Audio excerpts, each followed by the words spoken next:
विश्व प्रसिद्ध रथयात्रा अवसर में मुख्यमंत्री मोहन चरण माझी रथ टाणी एसत ओडिशा पुलिस एसोसिएशन पक्षर टंक तोराणी करुणार उद्घाटन करते।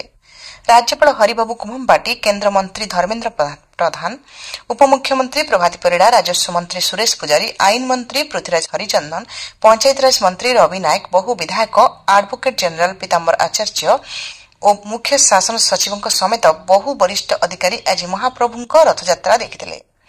चलित वर्ष रथयात्रा पई अभूतपूर्व सुरक्षा व्यवस्था होइतला। एभली सुरक्षा व्यवस्था और एते संख्यक पुलिस केबे रथ समय देखि नथिबा पुरीर बहु वरिष्ठ नागरिक कहिसंती। व्यापक सुरक्षा व्यवस्था सत्ते लोकमाने पुलिस कड़न भांगी भीतर को पशि जाइथिबा देखा दिथिला। तेबे पुलिस स्वल्प समय मध्यरे परिस्थिति को नियंत्रण करिथिला।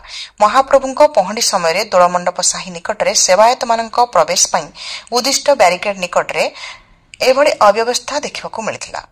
तालध्वज रथ बारंबार मोड़ नेबारु रथ टणा विलंबित होइथिला।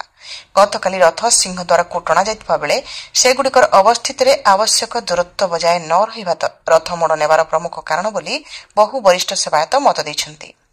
रथयात्रा परिचालन रे उपयुक्त समन्वय अभावरु एपरि परिस्थिति उपुजिथिबा कहाଯାଇଛି।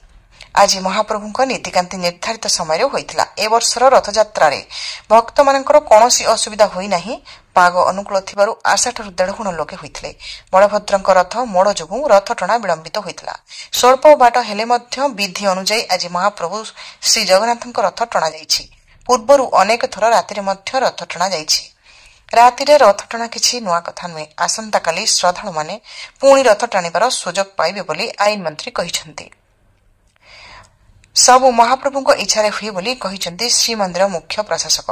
महाप्रभुଙ୍କ नीतिकांतिरे कौनसी व्यतिक्रम होई नाही। आसंता काली पूर्वाह्न 9:30 रथ टणा जिवो बोली मुख्य प्रशासक अरविंद पाड़ी कहिसंती।